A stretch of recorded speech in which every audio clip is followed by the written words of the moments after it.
ladies. Welcome to Sarah Abbott Life Coaching. My name is Sarah Abbott and I'm the coach here. Welcome to part 3 in my weight loss series, How I Lost 50 Pounds with the Enneagram. Today I'm going to share what I learned about weight loss that really helped me, and I'm hoping it can help you. And it doesn't have to do with my wiring or even wiring in general, maybe a little bit, but mostly I think this is stuff that can help everybody.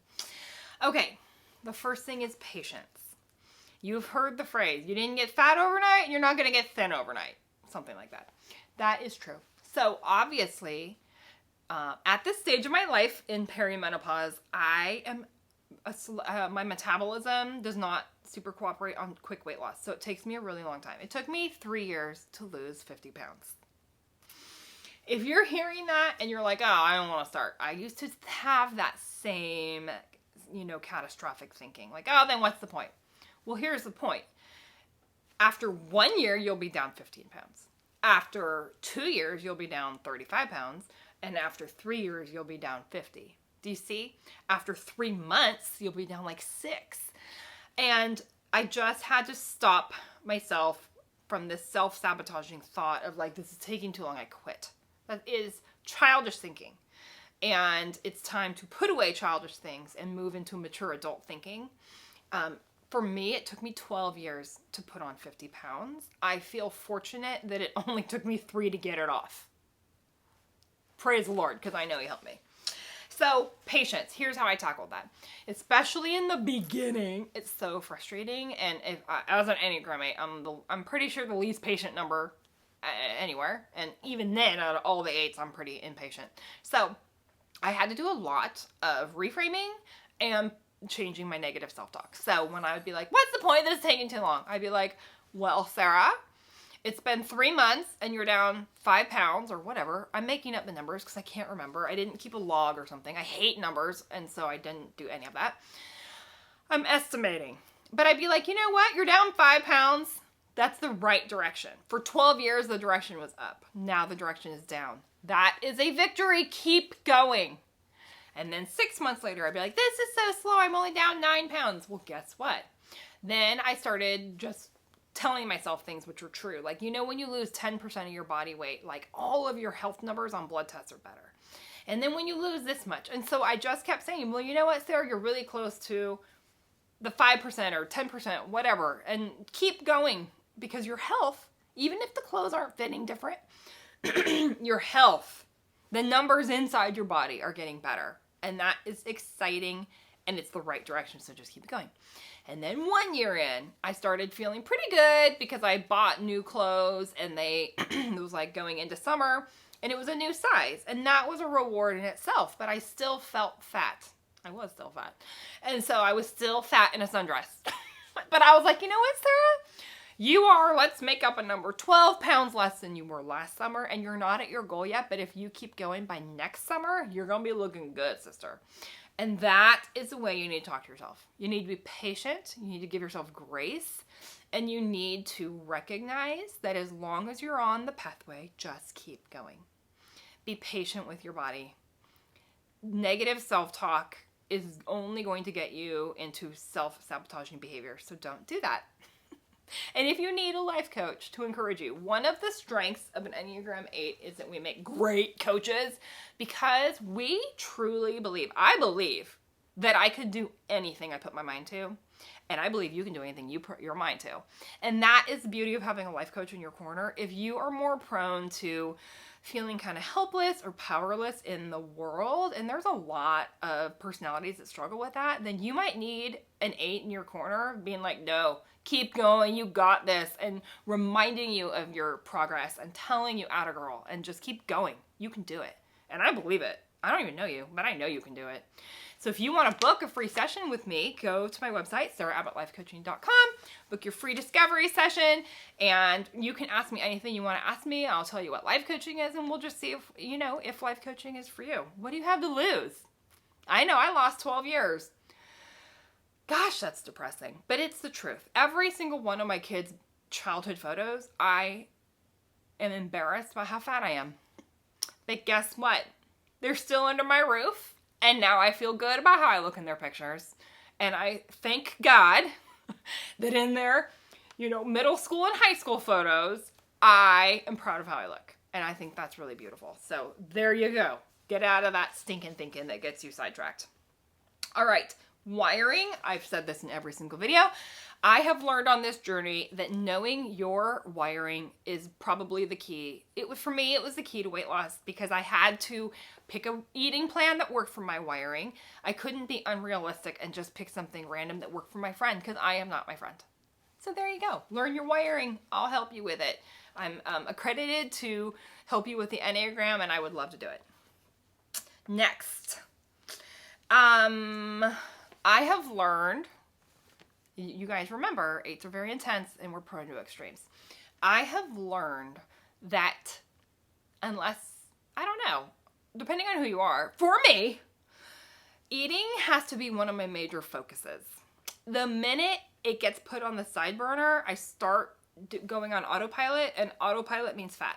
So I have to just arrange my day so that I can make good choices with food. And I know that sounds boring if you're like me. I fought it for years, but the reality is when I was on autopilot, I overate and it wasn't good. And so now to eat healthy, Trim Healthy Mama, you do a lot of cooking. That's another thing I like. I love cooking and it works for me because I love cooking and I like feeding my family kind of homemade food. And there's really no processed foods in their diet. And so it takes time to prepare the meals. I have time in my schedules to prepare healthy food, partly for my family, but partly for my waistline. And so that is something I've realized. Dave Ramsey calls it gazelle-like intensity. He's another 8, by the way. But I know I have to have gazelle-like intensity on my eating, and I have to plan for the meals, and I have to prepare the meals, and I have to have that as a conscious part of my life, or it will not work. Next, I have learned that weighing every day is way better for me. I'll admit, I told you, I think pizza's a worthy splurge. I do not weigh the morning after pizza because that would just be self-hatred. But I do weigh every other day. And I've learned that it's really good accountability for me. There's plenty of people out there, Weight Watchers told me for years, just weigh once a week. Once a week did not work for me. I would get anxious about my weigh-in. It felt like too much pressure because I didn't know how I'd done all week. And then I might avoid it because I felt so stressed about it. And now just the everyday consistency of it keeps me accountable. And I don't feel like there's this sneak attack waiting. Like if I'm bloated, I kind of know I'm bloated all week. I'm not shocked at the end of the week when the number's high. You know what I mean? So that has really worked for me. Bibliotherapy. I read a great book on my journey. I love to give my clients book recommendations. It's called Bibliotherapy, and I think we can learn so much through books, including novels. And I do love to match books with my clients. But I read a great book, gave myself some bibliotherapy when I was life coaching myself to weight loss, and it was called French Women Don't Get Fat. And my boys went through a French immersion school, charter school here in California, and I met so many wonderful French people. And, you know, they have a reputation for not being that friendly, and that's mostly true. But when you get to know them, they're just very earnest, wonderful people. But I believe that what the French have to offer us is balance. They live very balanced, structured lives, and I have learned so much from them, including that YouTuber I told you about, The Daily Connoisseur. She's American, Jennifer Scott. I love her.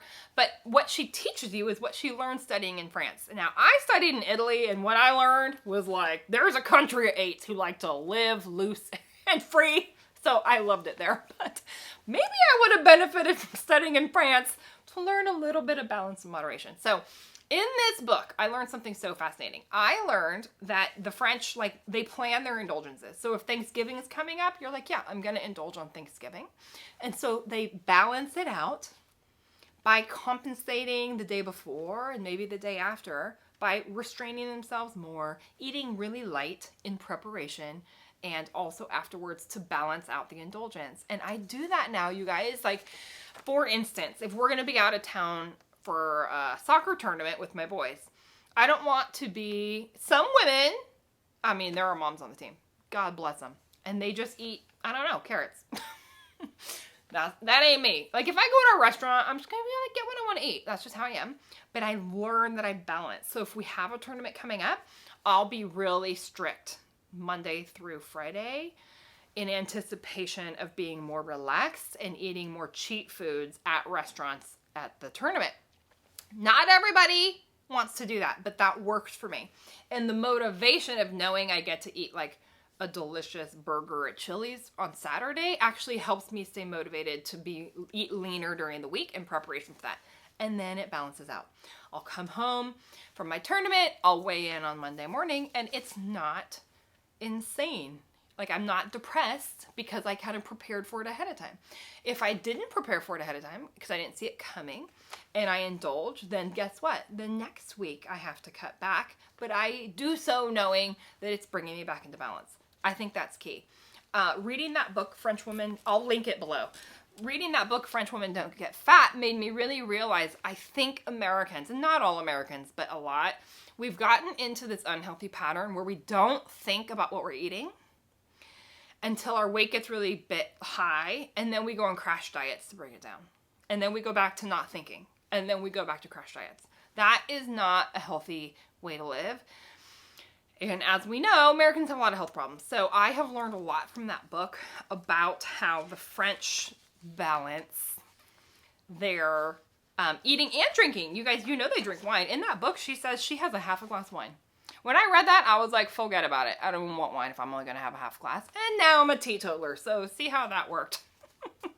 Okay. I've also learned about exercise. So you need to do your own research on this. But my husband swears that to burn fat, you want to go low and slow. There's equations on it online. He helps me with stuff like that. So for me, slow jogging, I'm going to link it below. Slow jogging, which was invented by, or at least described by this now deceased Japanese professor. Oh, I just love it. I started it because when I was 50 pounds overweight, running hurt. And I knew I had to find something gentler, but I was really bored of walking. And so I started slow jogging because it was promised not to hurt my knees. And now I'm never going to stop. I'll be out there when I'm 95 and I'll be slow jogging and I will love every minute of it. And my husband swears that it's really healthy because if you're trying to lose weight, it keeps you at this really low fat burning.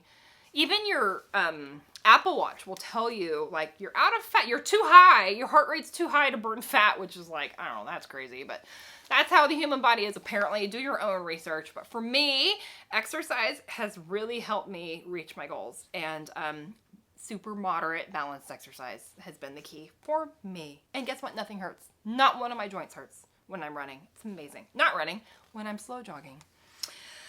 I have learned it's very important to be prepared. So I'm kind of impulsive, like a good Enneagram 8. And so I'm prone to, if I don't have food, I'll just like panic and just eat whatever. And so what I've learned is I just have to have like protein bars available. Like if we're going to be at a baseball thing all day and the only food are hot dogs, I'm not going to eat hot dogs. And so I don't really like them, so it wouldn't be worth it.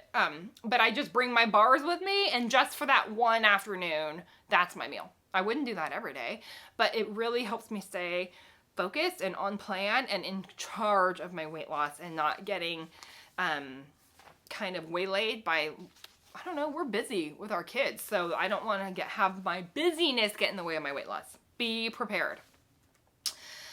Next, this one's the last point, and it's a bummer. You don't get these years back. That is what I wish someone would have slapped me across the face and told me 12 years ago. No, excuse me, 15 years ago. Because all those years, I let my weight go up, and I kept buying new clothes because the old ones were too tight. And then pretty soon, I mean, you guys, I love beauty. I love style. I love fashion. But you get to a point with your weight where you're just looking for a potato sack to cover your fat. Potato sacks are not fashion. And so that's where I was stuck. It was super depressing. It crushed my soul. I missed dressing beautifully, but beautiful clothes didn't look good on me if I could even find them in my size. And so one of the big victories for me now is shopping. I'm back to shopping anywhere I want. not just places that have my size. Oh, I love that. And I'm picking out clothes that I think are beautiful. I don't just stick with potato sacks that will cover my fat. And so I don't know, you guys, like all those years I wore potato sacks and felt depressed. I regret it. I grieve being fat in all my kids' childhood photos.